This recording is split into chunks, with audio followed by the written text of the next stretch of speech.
All right. Welcome, friends, family, to another episode of the David Fisher podcast. I am your host, David Fisher. We are here in the studio at Amherst Fit Body Boot Camp.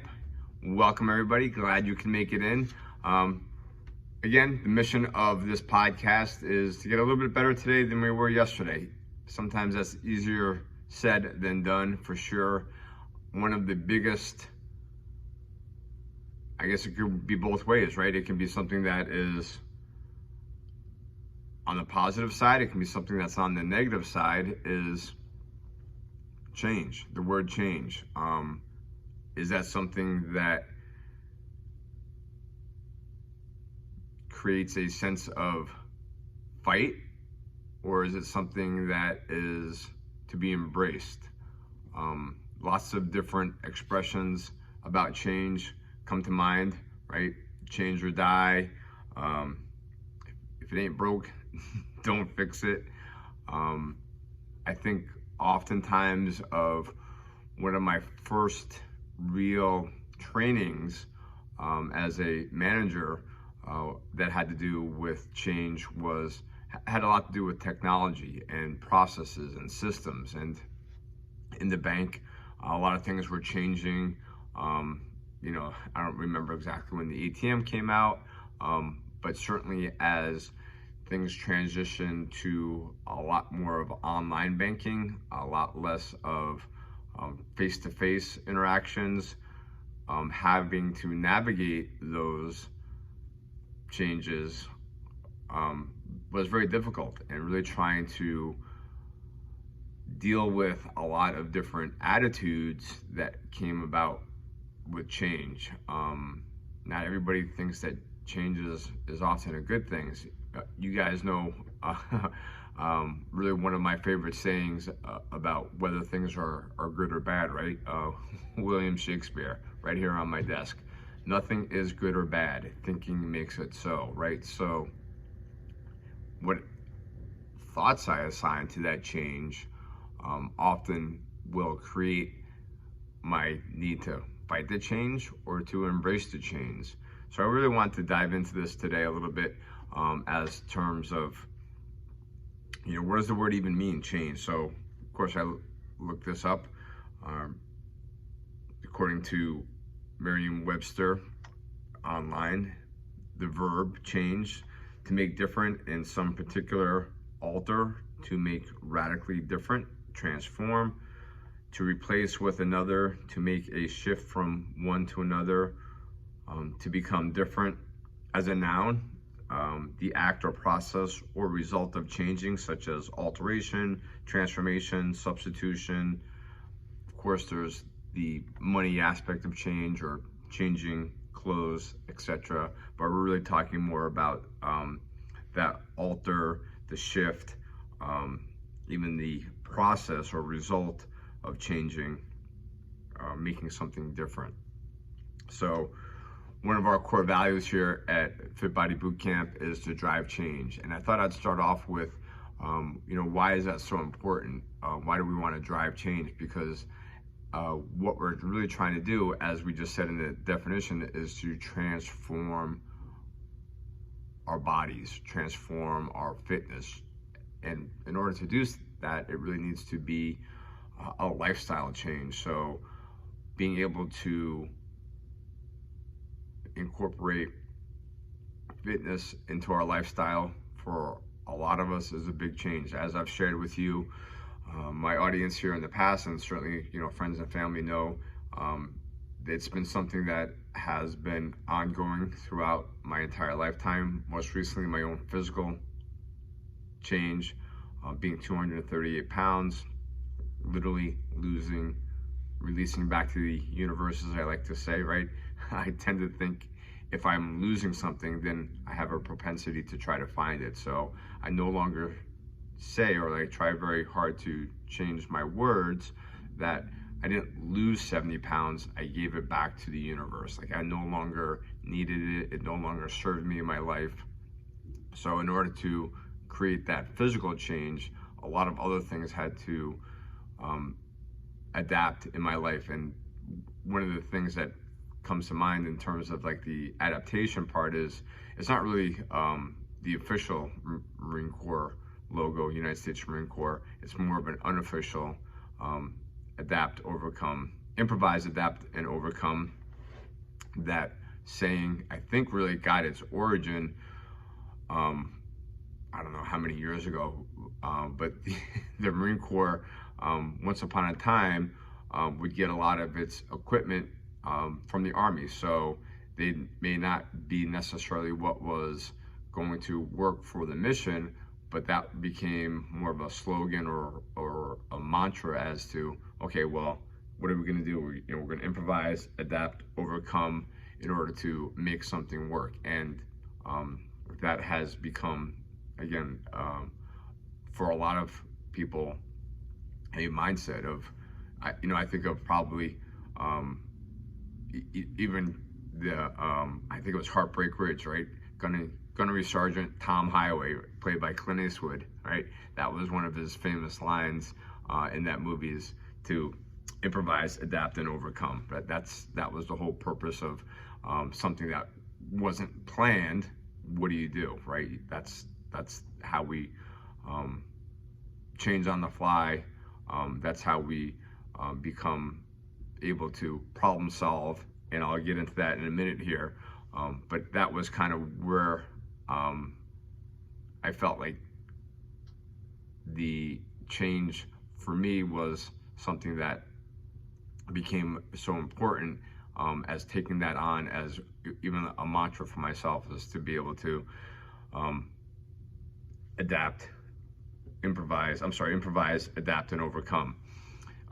I think back in terms of my own life, probably the first time that I really needed to figure that out was I grew up in New York, upstate New York, and we moved to Texas. This was the end of second grade for me. First time that I had moved, first time that I'd been out of the house, really, in terms of, living anywhere else. And going from upstate New York, outside of Dallas, Texas, was something that I needed to figure out very quickly in terms of changing. I had to change the way that I talk, change the way that I look, change the way that I act. Everything had to essentially, as much as I was fighting what was happening, it wasn't anything that I had any control over. So I had to try to figure out, trying to embrace it. I did a very poor job at it at the time. It was really, quite honestly, a very traumatic period in my life. Being a northerner in the South, this is the mid-70s. It was trying to embrace change in a very awkward fashion, not knowing how to improvise, not knowing how to adapt, and not being able to overcome the situation. I did the best that I could under the circumstances, and certainly a year later, as some of you may know, we ended up moving back to New York, and again, it just was another situation of having to change, but the environment was much different this time. It was a much more familiar environment to me. There wasn't so many of the cultural differences that really existed being from New York, moving to Texas, even as a third grader. So anyway, I got a little bit off the topic there of the core value of here at Fit Body Bootcamp being to drive change, and why that's so important, because in order to make that transformation, we're gonna have to change certain thinking, certain behavior, and trying to understand, is it a choice?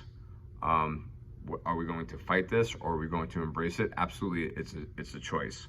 I thought I would share some reasons that you might want to fight change, right? For some of us, just because, again, something is changing doesn't necessarily mean that it's a good change. Me moving to Texas, as far as I was concerned, definitely not a positive experience. Not something that I wanted to do. It was something that my dad had to do. So that was something that we had to do as a family. So but what ends up happening is, creating that fight reaction has a lot to do with being taken out of that comfort zone, right? It's a disruptor. There's certain routines. There's a security, right? We don't necessarily, for a lot of us, have to think about our next meal or where we're going to sleep tonight. That we have that comfort zone of being able to have that sense of routine that we don't have to figure out, our basic human needs. There's also a risk of failure, right? The setbacks, those can be overwhelming. And that fear of the unknown, it may not even be a reality, right? A lot of times, fear is something that, lots of great acronyms for fear. But it's still something that at the end of the day, it's perceived. And that can create that anxiety around, oh my gosh, what if this doesn't work, or if this change fails, right? That's also part of how the learning process works, but it can be very stifling just thinking about that fear of failure. There's also identities that are, connected to that reason to fight. The challenge of self-image. This is how I view myself, or maybe this is how I want the outside world to view me. And so creating a change, does that mean that I need to create a new identity? Does that mean that I need to start to, even identify differently than I have in the past? And that can lead to an emotional component, right? This has been one of the probably biggest takeaways that I had from the Modern Day Night Project. I've mentioned that before, 75-hour men's personal development program.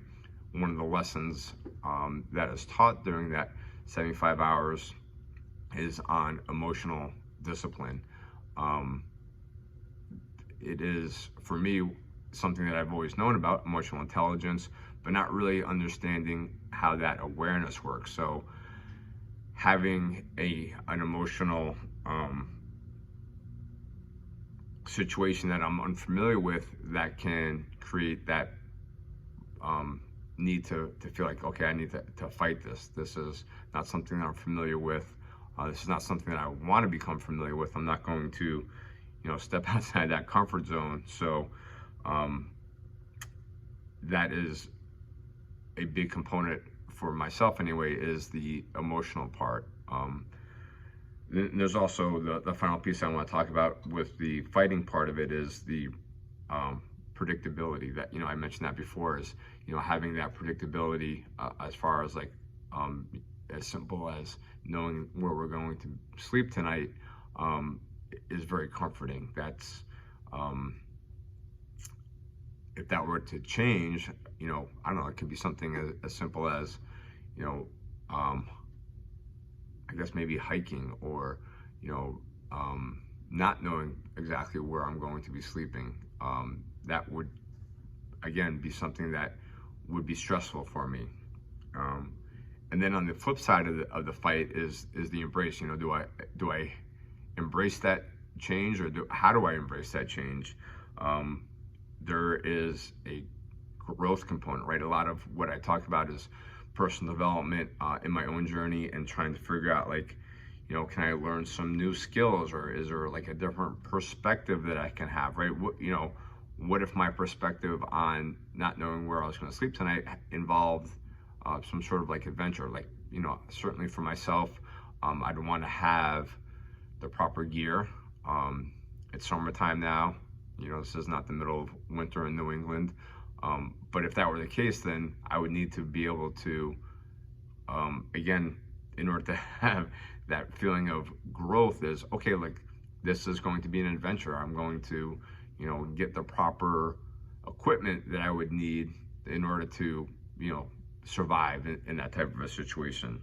And that leads me to the next point that I want to talk about is resilience. A great book out there that I highly recommend, Tim Grover had the great fortunate of being able to hear him speak live at one of our Fit Body Bootcamp World Conferences a couple years ago.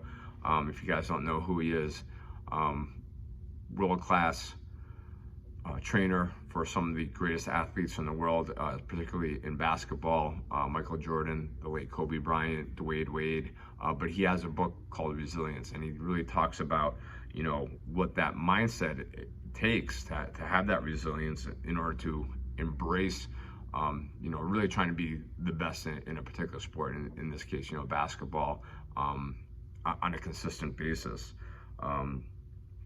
I had mentioned, I think last week, you know, Lieutenant Jason Redman, you know, he talks a lot about that overcome mindset of being able to have that resilience. So two really good books or authors, leaders, thought leaders to check out on having that, embracing that change. Again, you know, comfort zone comes on this side of the equation as well. Having those new experiences through the unfamiliar, right? Being able to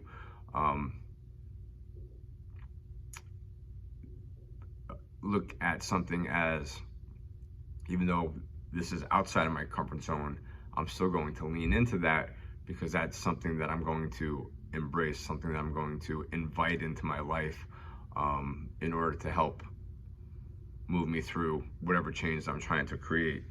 And there's certainly a creative piece of that as well, being able to explore, problem solve, you know, thinking outside the box. That is a great way to have that mindset of, this is something to almost look forward to. And as I mentioned earlier, a lot of what I talk about and a lot of what I am working towards is that personal fulfillment. You know, having those goals, creating that purpose, and really trying to, again, to tie back into one of the core values here at Fit Body Bootcamp is to drive that change. One of the other examples that comes to mind in my own life has been, you know, alcoholism. As I mentioned, as a recovering alcoholic, you know, trying to change those behaviors. At first, you know, it was very difficult, being able to stack the wins. I mean, that was really a great part of the beginning journey for me in Alcoholics Anonymous, right? Like, you know, you get your 30-day chip, and then you get, you know, your 1-year medallion, and, you know, you start stacking the wins. We talk about it all the time here at boot camp as well. It could be, you know, getting up that flight of stairs for the first time without being winded. It could be that first full body push-up. You know, those are great ways to start to embrace that change and have milestones. We celebrate them all the time here because really, at the end of the day, trying to be punitive, you know, about change typically doesn't work. Like forcing somebody to change or creating like a negative consequence oftentimes doesn't leave a lasting ability to change, where if you can look at where there are victories, they could be small victories, that is a tremendous way to build some of that momentum. So that is, you know, I think part of what I remember a lot about the beginning days of like Alcoholics Anonymous was almost like, you know, that fear factor of like, it would become like almost like dogma as to like, you know, what's going to happen if I don't change, right? You know, am I going to actually die? I don't know that it's an official slogan or, you know, the parts of where typically, you know, most alcoholics would end up would be either jail, institutionalized, or dead. So whether that's true or not, I really don't know if there's, you know, been any like empirical studies on it, but it was enough to essentially scare me to say, wow, like those are really three choices that I've seen in my own life have, at least two of them have come true. What's left? I guess the third one is going to be left. So, having to, again, embrace things that I didn't want to embrace at the time, and trying to figure out, like, how do I change this behavior, was paramount in, moving forward into, my recovery, and not continually having to relapse. Certainly plenty of times doing that, thinking that this was going to be it, or trying to change all the silly things of, like, okay, like, I'm only going to drink beer now, or it's only going to be, like, Saturday night, or whatever silly rules I would try to, like, create for myself, always, ended up coming back to eventually be something that I would sooner or later regret. So for me, that just had to be one of those things that trying to understand, getting outside, my comfort zone, looking at, like, being resilient and trying to have that growth mindset, even at a young age. Like, this is something for me that, started off even when I was, probably in elementary school. Not to go down the rabbit hole of my drinking past, but that was at least my own experience, that having to fight it as much as I wanted to typically just ended up with, again, like, consequences that I didn't intend. So whether change is something that you embrace, whether it's something that you fight, it's something that certainly even today is something that I'm aware of and trying to understand, where is this change taking me, right? Is this something that is moving me closer to my goals, or is this something that's moving me further away? So that's really kind of the lens that I try to look at change with. And I want to thank you guys again for visiting the Dave Fisher podcast show. And just in case no one told you today, right, this is what we have today, that you're worth it. Let me share with you guys that 100% you are worth it. Thank you guys for tuning in, and until next week, take care.